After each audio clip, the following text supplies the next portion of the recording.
Baiklah, pada pembelajaran saat ini, saya akan menjelaskan mengenai materi Deterministic Dynamic Programming. Perkenalkan, saya Samuel Luisan dalam mata kuliah pemrograman linear dengan dosen Marvel Grace Maukar, Sarjana Pendidikan Master of Science. Yang pertama-tama kita harus pelajari adalah mengenai pemrograman dinamis. Pemrograman dinamis ini adalah metode pemecahan masalah dengan cara menguraikan solusi menjadi sekumpulan langkah step atau tahapan stage, sehingga solusi dari persoalan dapat dipandang dari serangkaian keputusan yang saling berkaitan. Kemudian, yang menjadi tujuan kita mempelajari hal ini adalah kita dapat memahami setiap keputusan optimal yang akan diambil dengan menggunakan banyak tahapan. Dan yang kedua adalah dapat memahami keterkaitan alur tahapan-tahapan dalam menyelesaikan permasalahan sehingga dapat memperoleh keputusan yang optimal. Jadi, yang menjadi tujuan utama adalah tentang kita memahami setiap tahapan dan juga kita mengerti setiap keterkaitan dari tahapan-tahapan tersebut. Yang perlu kita ketahui ada 3 hal. Yang pertama, metode dinamis ini adalah suatu metode yang tidak memiliki rumusan matematika yang standar untuk memecahkan masalah. Setiap masalah dalam pemrograman dinamis memerlukan pola pendekatan atau penyelesaian yang berbeda satu sama lainnya. Terdapat kesamaan dari setiap penyelesaian masalah, di mana setiap keputusan optimal yang diambil diperoleh dari banyak tahap. Dan hasil dari sebuah tahap akan berdampak atau menjadi masukan bagi tahap berikutnya. Stage dan state yang sudah saya sampaikan tadi, yang akan kita pelajari berikutnya sepenuhnya ditentukan oleh state dan keputusan pada stage saat itu. Jadi, yang perlu kita ketahui dalam metode ini, dia tidak memiliki rumusan matematika yang standar. Setiap persoalan memiliki penyelesaian atau tahapan yang berbeda. Yang menjadi kesamaannya adalah setiap persoalan pasti memiliki tahapan-tahapan yang banyak. Kemudian, model keputusan pemrograman dinamis terdiri dari yang pertama, stage atau tahap, titik suatu keputusan, seperti pada gambar. Kemudian status atau state, parameter masukan atau possible decision. Di sini parameter masukan adalah biasa dituliskan dengan S. Kemudian ada transformasi atau transformation, aturan yang mengarahkan keputusan. Jadi akan mengarahkan kita yaitu transformasi. Untuk lebih jelasnya, model keputusan dengan tahap tunggal adalah sebagai berikut, di mana tahap dilambangkan dengan N di tengah, lalu ada keputusan atau decision yaitu XN yang menuju ke tahap, kemudian status input juga menuju ke tahap. Dari 3 hal ini, ketika diproses dalam tahap-tahap yang ada, maka akan menghasilkan status output atau output state. Nah, sedangkan untuk model keputusan dengan tahap yang majemuk atau beragam, dia memiliki banyak sekali tahap sampai pada tahap N besar. Untuk tahap yang pertama, dia berjalan terus-menerus sampai dengan tahap N-1, lalu tahap N, lalu tahap N+1, dan seterusnya sampai dengan tahap N besar atau tahapan yang paling besar. Kemudian ada 2 pendekatan dalam pemrograman dinamis. Yang pertama adalah pemrograman dinamis maju, forward, up, down. Pemrograman dinamis bergerak mulai dari tahap 1, terus maju ke tahap 2, 3, dan seterusnya sampai kepada tahap N. Runtunan peubah keputusan adalah X1, X2, dan seterusnya sampai dengan Xn. Seperti pada gambar, kita bisa lihat bahwa untuk tahap 1 ada keputusan yaitu X1, lalu ada status input atau S1, dia berada di sebelah kanan, dan untuk status outputnya berada di sebelah kiri, dan untuk fungsi kontribusi berada di bawah. Jadi setiap tahap dalam pemrograman dinamis maju dia menghasilkan suatu status output di sebelah kiri dan status input di sebelah kanan. Begitu seterusnya sampai dengan tahap yang ke N. Berbeda dengan pendekatan pemrograman dinamis mundur atau backward bottom up, program dinamis ini bergerak mulai dari tahap N, terus mundur ke tahap N-1, N-2 dan seterusnya sampai dengan tahap 1. Jadi sangat berbeda dengan dinamis maju, karena dia berbeda dalam tahapan di mana status input berada di sebelah kiri, sedangkan status output berada di sebelah kanan. Jadi kita mulai dari tahap yang paling besar dan menurun sampai dengan tahap 1. Berbeda dengan pemrograman dinamis maju. Kemudian di sini ada gambaran umum dalam bentuk bagan program tentang pemrograman dinamis deterministik. Ada 3 hal utama, yaitu komponen, prosedur pemecahan, dan tipe persoalan. Untuk tipe persoalan di sini terbagi juga atas 3, yaitu minimasi ongkos, yang kedua maksimasi income, dan ada juga penugasan. Kemudian untuk prosedur pemecahan, yaitu ada maju dan juga ada yang mundur. Sedangkan untuk komponennya ada banyak komponen. Yang pertama untuk tahap, biasa disingkat dengan N, variabel status SN, variabel keputusan XN, fungsi kontribusi biasanya dengan GN, fungsi transisi, dan ada hubungan rekursif. Untuk fungsi transisi dan hubungan rekursif akan saya jelaskan setelah slide ini. Sebelumnya kita harus mempelajari langkah-langkah pemecahan masalah pemrograman dinamis. Di sini saya rangkum dalam 9 langkah. Yang pertama, kita harus menentukan prosedur pemecahan. Kita harus menentukan mau menggunakan yang maju atau mau menggunakan yang mundur. Selanjutnya kita harus mendefinisikan setiap tahap N. Kita harus mendefinisikan juga variabel status pada tiap tahap atau SN. Kita definisikan variabel keputusan pada tiap tahap. Kemudian definisikan fungsi kontribusi pada tiap tahap atau GN sama dengan RN SN XN, dan juga definisikan fungsi transisi. Nah, untuk fungsi transisi ini terbagi atas 2, untuk fungsi transisi prosedur maju dan rekursif mundur. Untuk prosedur maju dia SN-1 sama dengan TSN XN. Untuk rekursif mundur SN tambah 1 sama dengan TSN XN. Lalu, langkah yang ke-7 kita definisikan hubungan rekursif. Yang ke-8 baru kita lakukan perhitungan, dan yang ke-9 tentukan kebijakan optimal yang akan kita ambil. Nah, bagaimana dengan definisi hubungan rekursif? Karena dari langkah 1 sampai dengan langkah ke-6 saya sudah jelaskan. Untuk beberapa hubungan rekursif, di sini ada terbagi dari 2. Yaitu hubungan rekursif maju dan juga hubungan rekursif mundur. Dalam hubungan rekursif ini, yaitu plus, perkalian atau multiplied, dan juga maksimum minimum. Untuk plus, hubungan rekursif majunya yaitu Fn Sn Xn sama dengan Gn ditambah Fn kurang 1 Sn kurang 1. Untuk multiplied atau perkalian, Fn Sn Xn sama dengan Gn dikali dengan Fn kurang 1 Sn kurang 1. Jadi sama saja dengan penjumlahan, tetapi di sini bukan menggunakan tambah tetapi perkalian. Kemudian untuk maksimum yaitu max Gn Fn kurang 1 Sn kurang 1. Sedangkan untuk minimum, maxnya kita ganti dengan minimum. Untuk hubungan rekursif mundur sama saja dengan hubungan rekursif maju, tetapi untuk N-nya kita tambahkan dengan 1, bukan kurangkan dengan 1. Maka beberapa hubungan rekursif ini diterangkan dalam bentuk Fn Sn Xn, yaitu harga maksimum atau minimum dari fungsi tujuan bila berada di tahap N dan memilih Xn sebagai variabel keputusan.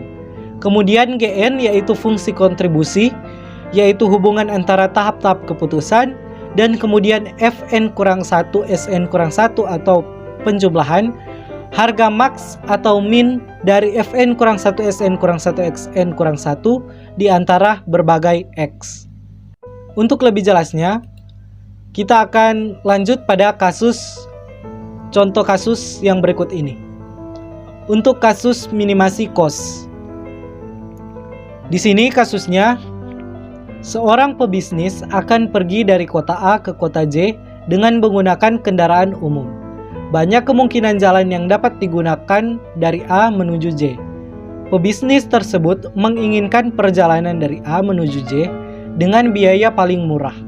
Besar biaya dan rute dari A menuju J disajikan dengan gambar berikut. Jadi rute atau lintasan yang ada yaitu sebagai berikut dalam gambar. Yang ditentukan di sini adalah rute A menuju J dengan biaya paling murah, bukan dengan jarak atau dengan hal-hal lainnya. Jadi yang harus kita perhatikan di sini adalah biaya yang paling murah.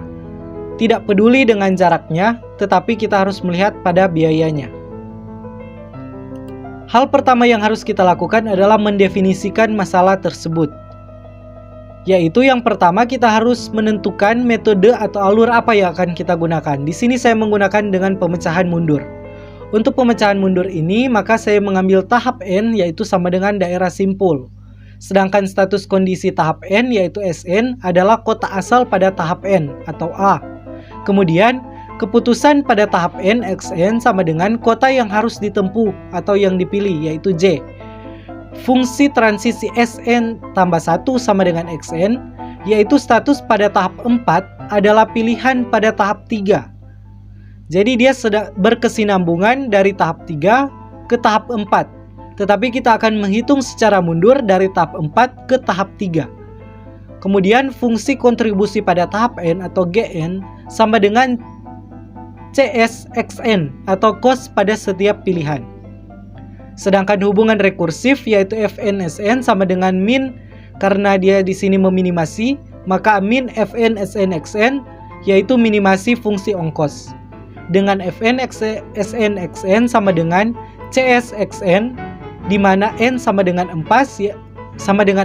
yaitu ongkos ketika di tahap 4. Sedangkan Fn/Sn/Xn untuk CSXN ditambah Fn tambah 1 Sn di mana n itu adalah 1, 2, dan 3. Kita akan menentukan daerah-daerah, yaitu di sini saya bagi dalam 4 daerah. Di mana pilih variabel keputusan Xn yaitu n1, 2, 3, 4 sebagai kota yang harus ditempuh pada tahap n. Sehingga rute keseluruhannya adalah X1 menuju X2, X2 menuju X3, dan X3 menuju X4. Dengan X1 sama dengan A dan X4 sama dengan J. Jadi dari kota A ke kota J, di mana kota A yaitu N sama dengan 1 dan kota J sama dengan N sama dengan 4. Pilih Fn/Sn/Xn sebagai biaya total sampai pada kondisi S. Siap berangkat ke tahap N dengan memilih Xn sebagai kota tujuan berikutnya. Pada kondisi S dan tahap N, gunakan Xn sebagai sebarang nilai yang meminimumkan, sehingga Fn/Sn/Xn kita gunakan Fn/Sn sebagai nilai minimum dari Fn/Sn/Xn. Lalu Fn/Sn sama dengan min Fn/Sn/Xn sama dengan Fn/Sn/Xn dengan Fn/Sn/Xn adalah biaya sekarang, di mana itu adalah tahap N. Lalu kita jumlahkan dengan minimum biaya tahap N tambah 1 dan selanjutnya. Atau Fn/Sn/Xn sama dengan CSXN ditambah Fn tambah 1 Xn. Jadi kita sudah membagi dalam 4 bagian. Kemudian kita akan menghitung dari tahap yang keempat, karena kita akan menggunakan alur mundur. Jadi dari tahap N sampai pada tahap 1. Pada tahap akhir N sama dengan 4, maka perjalanannya hanya ditentukan oleh kondisi sekarang atau S, H atau I. Kita lihat untuk menuju J dari bagian yang keempat yaitu hanya pada H dan J. Maka tujuan akhir J sehingga F4S sama dengan F4SJ sama dengan CSJ. Untuk perhitungan N sama dengan 4, kita lihat di sini untuk H ke J yaitu 3 sesuai dengan gambar. Sedangkan I ke J yaitu 4. Maka untuk S yang paling kecil biayanya yaitu H karena hanya memerlukan biaya 3. Sedangkan yang besar adalah I yaitu memerlukan biaya 4. Tabel di atas menyajikan fakta bahwa jika pebisnis sudah sampai di H maupun I, maka solusi visibelnya adalah X4 sama dengan J atau tujuan kita. Kemudian, kita akan menghitung tahap yang ketiga, tetapi sebelumnya kita harus mengingat tahap yang keempat tadi. Sehingga pada tahap yang ketiga atau N sama dengan 3, maka perjalanannya memerlukan beberapa perhitungan. Misalkan, dia sudah sampai di kota F, maka dia bisa melaju ke kota H atau I dengan biaya pada tahap ini adalah CIH sama dengan 6 atau CII sama dengan 3. Di sini kita bisa lihat bahwa kalau dia berada di daerah E, dia juga bisa ke H atau I. Begitu juga dengan daerah G. Maka untuk selanjutnya, untuk perhitungan N sama dengan 3, kita lihat di sini ada 3S, yaitu daerah sekarang E, F, dan G. Untuk E ke J, dia harus melewati rute H, kemudian J. E ke H1, H ke J 3, maka E ke J yaitu 4, atau rute SE ke H itu adalah 4. Kemudian jika F ke H adalah 9, karena F ke H itu 6, H ke J 3, maka 6 ditambah 3, 9. Kita lihat di gambar untuk G ke H 3, sedangkan H ke J 3, maka biayanya yaitu 6. Untuk E ke I 4, I ke J 4, maka biayanya 8. Untuk F ke I 3, I ke J 4, maka 7. Untuk G ke I 3 dan I ke J 4, maka nilainya adalah 7. Kita lihat di sini, nilai yang paling kecil adalah E dengan rute H. Maka sesuai dengan perhitungan selanjutnya, kita akan melihat keterkaitan dari tahap 3 ini. Untuk tahap yang kedua, kita lihat keterkaitannya dengan tahap yang ketiga. Kita lihat bahwa yang diperlukan adalah EFG, di mana G adalah yang hijau, F adalah yang merah atau yang paling tinggi, dan E adalah yang 4 yang warna hitam. Kita lihat di sini bahwa untuk rute B lalu ke J melalui titik E, maka dia 7 ditambah 4 sama dengan 11. Sedangkan untuk rute C ke rute E yaitu 3 ditambah 4 sama dengan 7. Untuk rute D ke E yaitu 8. Sedangkan untuk B ke F 11, untuk C ke F 9, untuk D ke F 8, untuk B ke G 12, untuk C ke G 10, dan untuk D ke G 11. Sehingga kita lihat di sini bahwa F2S-nya yaitu 11, 7, dan 8. Di mana dia melalui rute untuk B, E, F, untuk C, E, dan untuk D, E, F. Kemudian kita akan menghitung tahap yang terakhir atau tahap awal, yaitu tahap 1. Tahap 1 ini hanya dari A, karena kita mulai dari A. Jadi A, jika dia melalui rute B, dia akan menghasilkan 13, sedangkan melalui rute C menghasilkan 11, dan melalui rute D menghasilkan 11. Lewat perhitungan ini. Maka dari hasil-hasil yang sudah kita peroleh, di sini kita lihat ada lintasan 1, A menuju C, menuju E, menuju H, menuju J. Lalu ada lintasan 2, A menuju D, menuju E, menuju H, menuju J. Lalu lintasan yang ketiga adalah A menuju D, menuju F, menuju I, menuju J. Nah, dari lintasan 1, 2, 3 ini, kita tinggal memilih kebijakan yang optimal yang menurut kita dengan biaya yang paling murah. Kalau di sini disediakan 3 lintasan. Kemudian saya akan membahas mengenai kasus maksimasi income return, yaitu sebuah perusahaan memiliki kapasitas produksi sebesar 700 ton per bulan. Distribusi produk dilakukan melalui transportasi darat untuk menghemat biaya pengiriman. Pasar yang dituju adalah pasar A, B, dan C. Dari pengalaman yang ada, return dari setiap pasar dapat dilihat pada tabel berikut. Untuk jumlah produk 1, return dari kota A yaitu 0,8, return dari kota B dan C yaitu 0,6. Dan untuk selanjutnya bisa kita lihat pada tabel yang berikut. Bagaimana distribusi produk harus dilakukan oleh perusahaan agar diperoleh hasil atau return yang optimal. Yang tentunya yang harus kita lakukan adalah mendefinisikan masalah terlebih dahulu dengan tahapan-tahapan yang ada. Kita menggunakan pemecahan maju atau dengan alur maju. Dengan tahapan N sama dengan pasar yang akan dituju. Status kondisi tahap N yaitu SN sama dengan jumlah hasil produksi yang masih tersisa pada tahap N. Sedangkan keputusan pada tahap N yaitu XN sama dengan jumlah dalam ratus ton yang harus dikirim ke tiap-tiap pasar.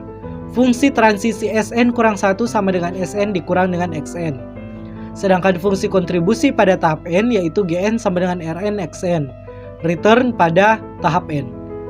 Lalu hubungan rekursif antara FNSN sama dengan max FNSN XN yaitu maksimasi income. Dengan Fn, Sn, Xn sama dengan Rn, Xn di mana N sama dengan 1 ketika di tahap 1 yaitu returnnya, dan Fn, Sn, Xn sama dengan Rn, Xn ditambah Fn kurang 1, Sn kurang 1 di mana N sama dengan 2 sampai 3.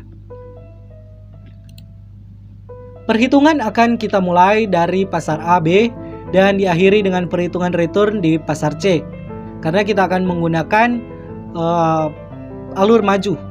Sehingga persamaan dasar yang dipakai adalah Fnx sama dengan max Rn Xn ditambah Fn kurang 1 X dikurang Xn.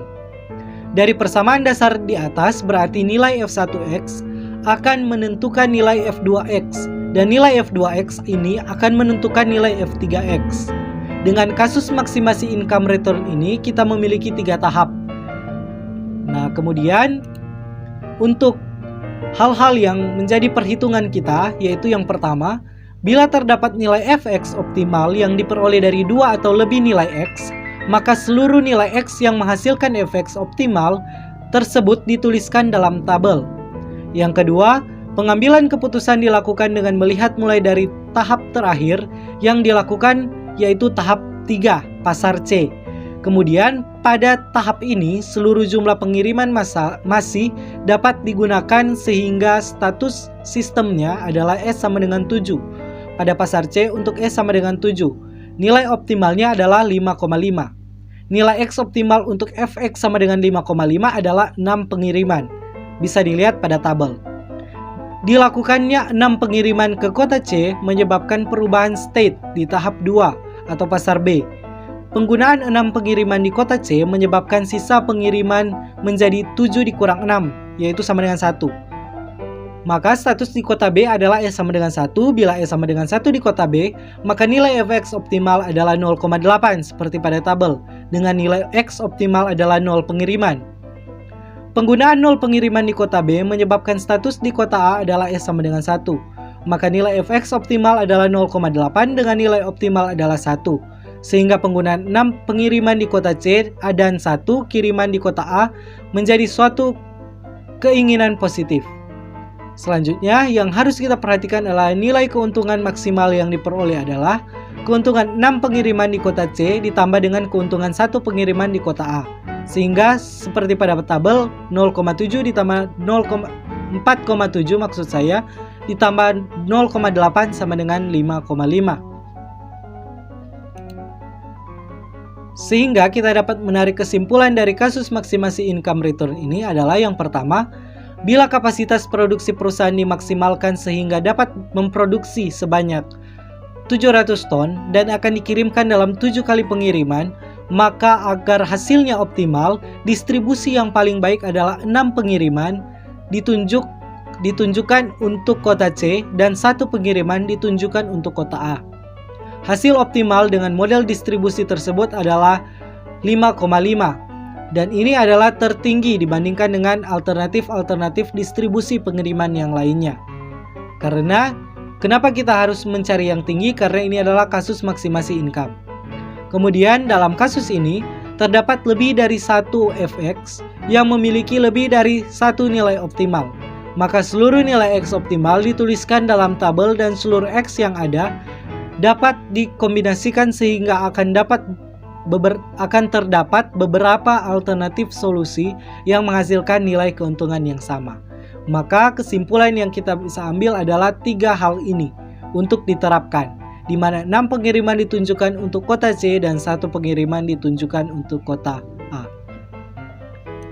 Demikian pembahasan saya mengenai deterministic dynamic programming, kiranya dapat bermanfaat. Terima kasih.